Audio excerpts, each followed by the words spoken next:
গানটার কথা মনে পড়তেছে। আরে আকাশ শহরে কত বিশাল বিশাল বিল্ডিং, আমার মাথার আকাশ ছোঁয়া বিল্ডিং একদম। তো গাইস, ঢাকা শহরে আমি তো এই যে আমি রিক্সাতেই ঘোরাঘুরি করি।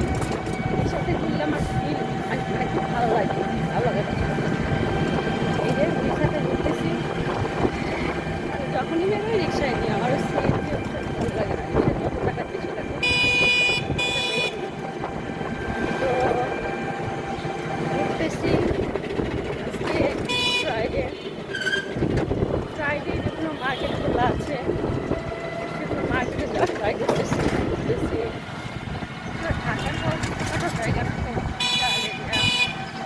বাংলাদেশের রাজধানী সত্যি কথা, মানে খুব ভালো লাগে যখন আসি। তবে একটা জিনিস কি, এখানে আমি কোনোদিনও 3 দিন 4 দিন থাকার মানে প্রিপারেশন আসা হয় না, 2 দিন মানে যাওয়া আসা দিয়ে 3 দিন পরে, ওই জন্য বেশি মানে থাকা হয় না, ঘোরা হয় না। তো 1 সপ্তাহ ছুটি নিয়ে আসতে হবে, কি ঘোরা যাবে, সব কিছু ইয়ে করা যাবে। হ্যাঁ, তো সবাই ভালো থাকেন, সুস্থ থাকেন। চলে আর এই যে বাড়িটা একটু ইয়া করে দেখাও, একদম এই বাড়িটা মানে আদি যুগের মতো, মানে আগের যে রাজাদের যেমন বাড়ি ছিল, হ্যাঁ রাজাদের বাড়ির মতো পুরা বাড়ির স্টাইলটা। আর এই যে ঢাকা শহরের এই যে জ্যাম, এই যে রাস্তাতে জ্যাম, কি বলছো কেমন ঠান্ডা ঠান্ডা লাগে? আর আসলে আমরা যখন আসি তখন কি হয়, বৃষ্টি হয়, মানে বৃষ্টি হয়। এই যে রাস্তাটা ভালো লাগে, এদিকে মাটির উপর দিয়ে গিয়ে ওই উপরে চলে গেছে, আর আমরা নিচে চলে যাচ্ছি, আমরা নিচে চলে যাচ্ছি।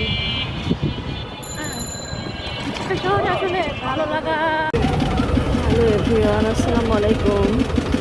সকালবেলা বানেশ্বর বাজারের অবস্থা, মানুষের থেকে সজনে ডাঁটা নিলাম। আমার সজনে ডাঁটা ভীষণ পছন্দ। তো এখানে একটা জিনিস কি দেখলাম, যে এখানে যার যেটা আছে, ধরেন যার আলু আছে, পেঁয়াজ আছে, রসুন আছে, তারপরে সজনে ডাঁটা আছে, লাল শাক, মানে যার যেটা উঠানে হয়েছে বা বাগানে হয়েছে সেগুলো নিয়ে এরা চলে আসে এখানে। ব্যাগ বস্তা নিয়ে এই যে সজনে ডাঁটা নিয়েছি বানেশ্বর থেকে।